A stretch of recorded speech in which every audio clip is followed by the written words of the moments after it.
This is Keymah, and you are listening to the Movie Rage Show.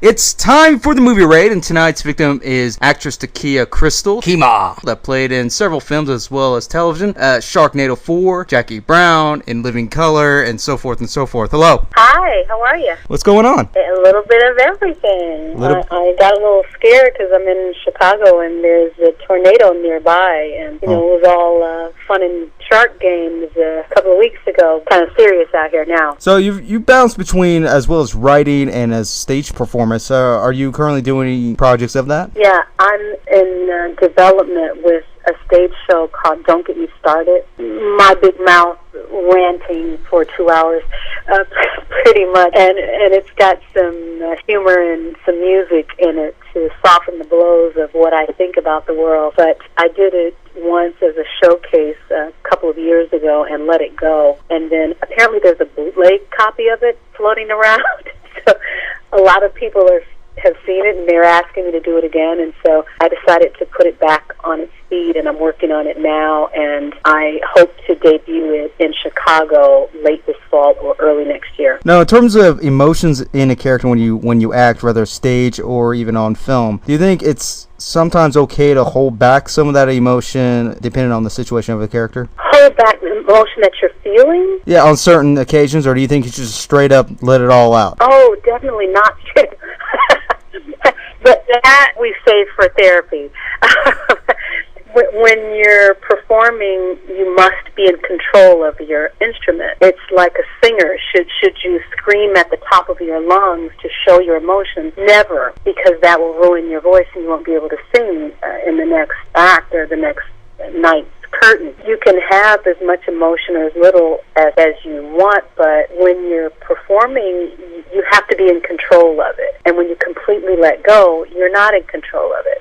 Where an exception might take place is if you're working on the film, it's the last shot of the day, the director, because, I operate from both sides. I have an actor's hat and I have a director's hat, and the director's not getting what she or he wants, and it's obvious that you're holding something back. Because sometimes if there's a personal connection, it's harder to control something if it's welling up in you. And for that last take, the director might say, okay, stop holding back, just let it go for this take. It's fine to do it as long as we all know it might not be what you think it's going to be for this take.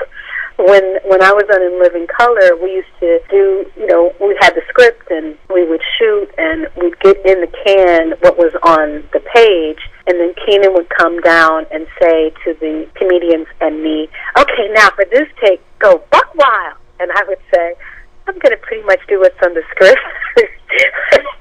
But everyone else would go, buck wild. That means, do whatever you feel like doing. And that's okay once you have in the can what you plan to have. But when you're live on a stage, you have to be very careful with that, because you can not only injure your instrument, there's no cut, get her some towels, bring your doctor in here. The show must go on. So you have to be very, very careful about that. And even in film and television, you have to be careful that you can afford to let go. Yeah, sometimes it's too costly to mess up, even though you are having fun here and there, but at the same time, it's like, technically, it's not really your money that you're playing around with here. You're on a tight schedule, and yeah, it's great for bloopers, but at the same time, it's like, oh, man, we got to do this again, don't we? Right. It's almost never your money, and when it is your money, what I've seen, really a lot less likely to goof off. But then again, and this goes away from that question of holding things and holding emotion in, because there's a difference between holding emotion and holding a joke in. when you say, man, it'd be a little funnier if I did it like that, if I did it like that. And that's an understanding that you must have with the director, because you don't want to start improvising with a director who likes to stick to the script. But you want to be able to improv if you have a director that likes to improv, that likes to say, let's see where this is going. Because that producer, hopefully knows that director operates like that and has room in the schedule to play. Most productions don't have money to have room in the schedule to play. But if you have that room and the director likes likes that and the actors can improv, then yeah, have fun. Why not? Now, you've played in several TV shows as the same character for a long time. How do you keep yourself from keeping quality of the character without losing it? Well, what you create, and I create a character. I don't just read lines. I do research based on whatever they've given me and my own research, and then I incorporate whatever new information they tell me, like a person. For example, I'm playing Scotty Decker, the contractor, and they say, well, in this episode she's going to sing. Oh, she's a singer now. I'm going to do a little backstory on that. It's like if I'm a contractor and I say, you know what, I sing a little. But you create a real person, and then it's real. For me, it's a real person, and I can't come out of it any more than I would come out of me, being me. You know, it's like when you have a conversation with another real person, they don't ever stop being that person if they're sad or happy or mad at you or happy with you, but they're still that person. Once I create a character, it is a real person to me, and when I put on that robe of that person, then I am that person.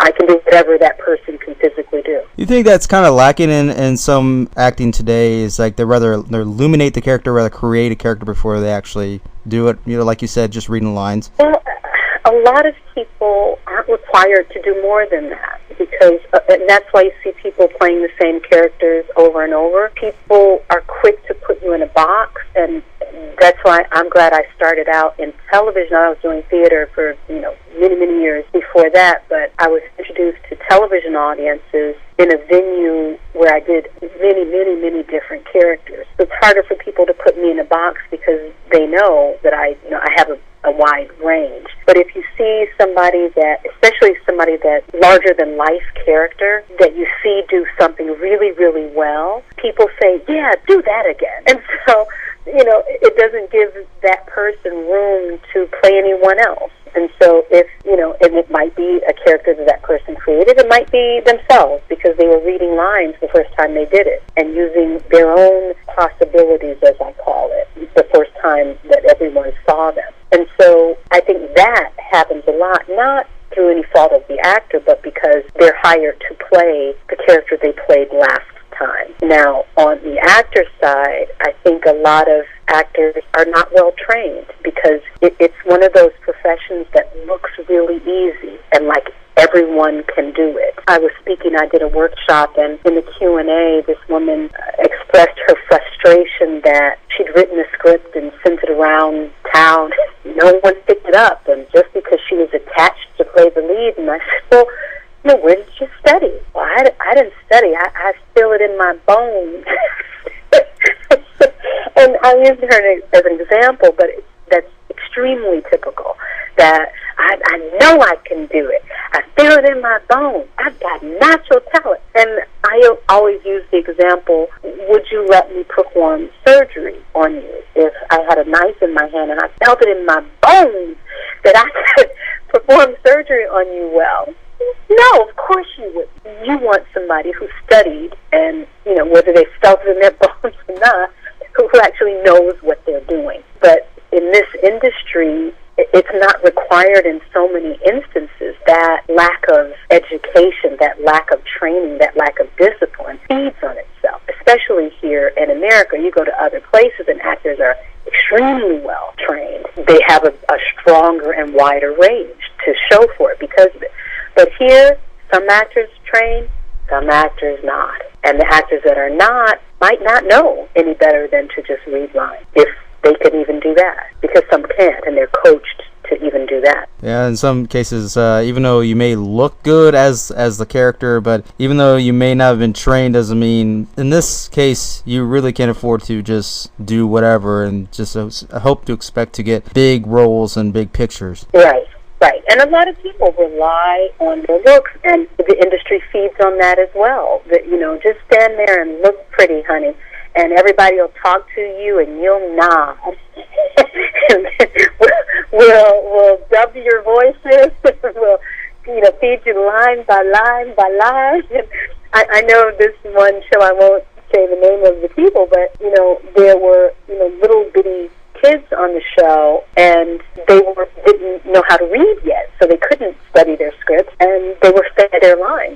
sideline. And that's understandable when you're a baby and you can't read, but something close to that happens simply because of their looks, and producers don't care if they can act or not. They want that look, and they'll do whatever they have to do to support them so that the look is enough. Values is something that's becoming more fragile today, like deteriorating, especially even in kid-related films and TV, because you yourself has been in several of these. Do you think these type of values, especially family-related values, is deteriorating? I think it comes and it goes. It's not father knows best. You don't have that anymore, but I watched Modern Family, and they have some really good lessons about honor and family on that show. The same thing with Blackish, which I watched. Some very good lessons about family and honesty and morals and doing the right thing. And so you do see it in pockets. It might not be consistent. And then the other side of that is pushing the envelope to oblivion with how risque can we get? How close can we come to pornography without being rated X? How violent can we get? Just more and more gorier, nudier, the cursier can we get?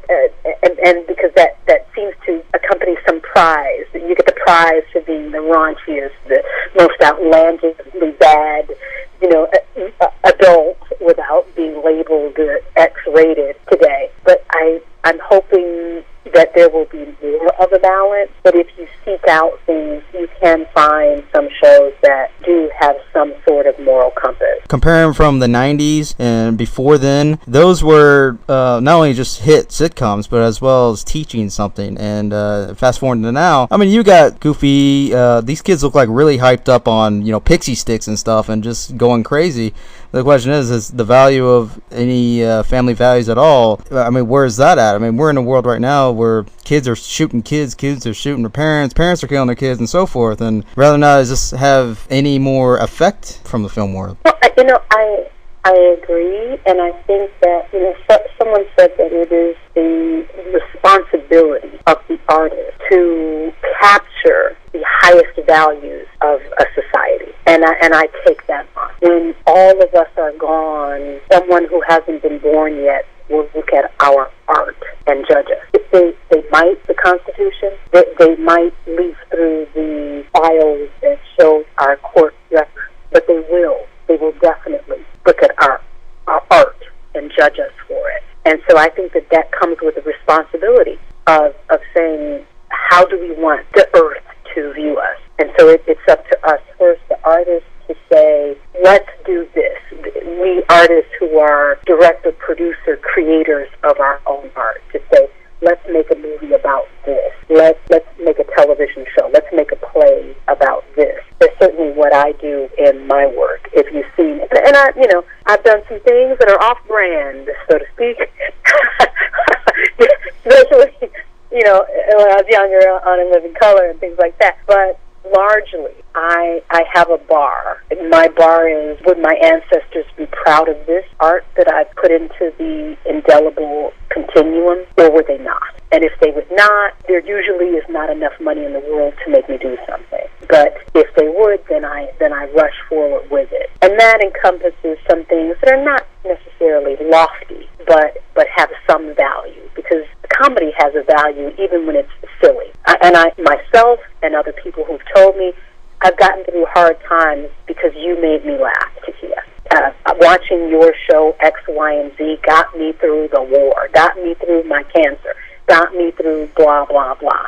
I remember after I was really, really sad and in mourning and thought, I'll never laugh again. I believed that about myself. I was sitting down and my sister put in a Tyler Perry movie tape, and I had never watched one of his movies before, the stage movies. I'd seen his films before, but I'd never seen the movie or the stage show. And I sat down and I was looking at it like I was watching oatmeal. And the next thing I knew, my face felt funny because I was laughing. And it shocked me that I, in fact, did possess the ability to laugh still.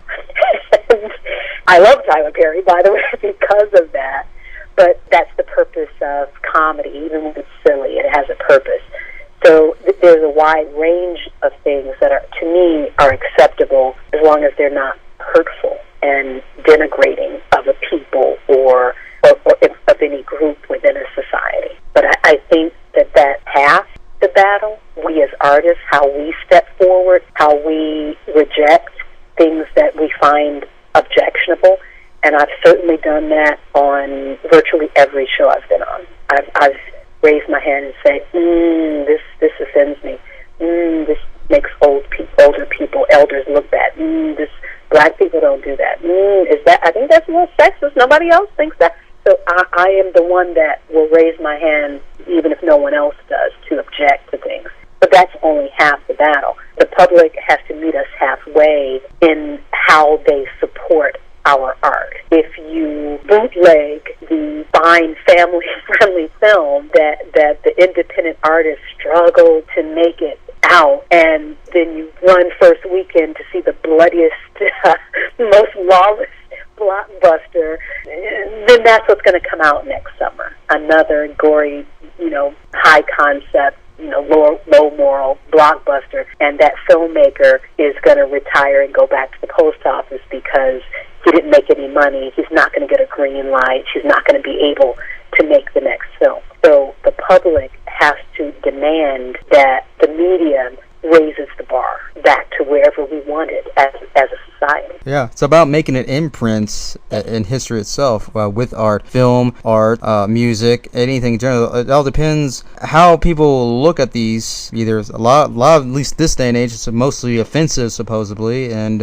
things go in the wrong direction, especially in other countries. They don't exactly fully understand it, and they think it's, some going against their own country or whatever. In terms of trying to explain it, it seems like there's a little bit of a gap because you keep releasing these types of films that may offend these countries especially, and you still keep releasing them, and you're not exactly explaining them very well. And you're doing it on purpose, and to me, I'm going to tell my story. I'm going to tell stories about what I know. I don't write stories about things that are foreign to me. I can write a sci-fi thing that is completely out of my imagination, but I'm not going to write something about a real thing that is foreign to me because it's not mine. Why would I? I can write a Russian story, but it would be about my trip to Russia. Other than that, it's none of my business. It's not my story to tell. So why would I? And if I dared to do that, the only honorable thing to do, in my opinion, is to research it to death. And when all the research is done, to get an in-house consultant that connected to the culture of which I'm writing. Other than that, I believe it must be my purpose to be disrespectful. If I say I'm going to write the Mike story today, I'm not going to, just based on the sound of his voice. Yeah, I'm just going to make the Mike story. You're probably going to be offended because I don't know anything about you.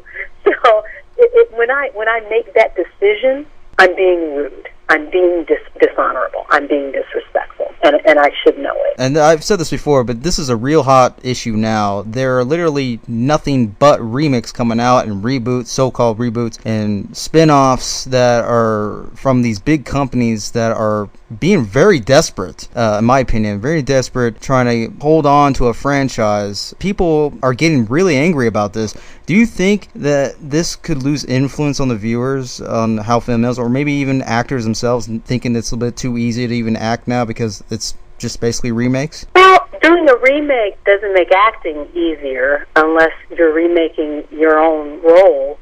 And even when you do that, it's like theater. I mean, you could call a run of a show, an opening in the 99 remake. So I don't think the actor's job becomes easier because the story is familiar. Romeo and Juliet is familiar, but everyone remakes it.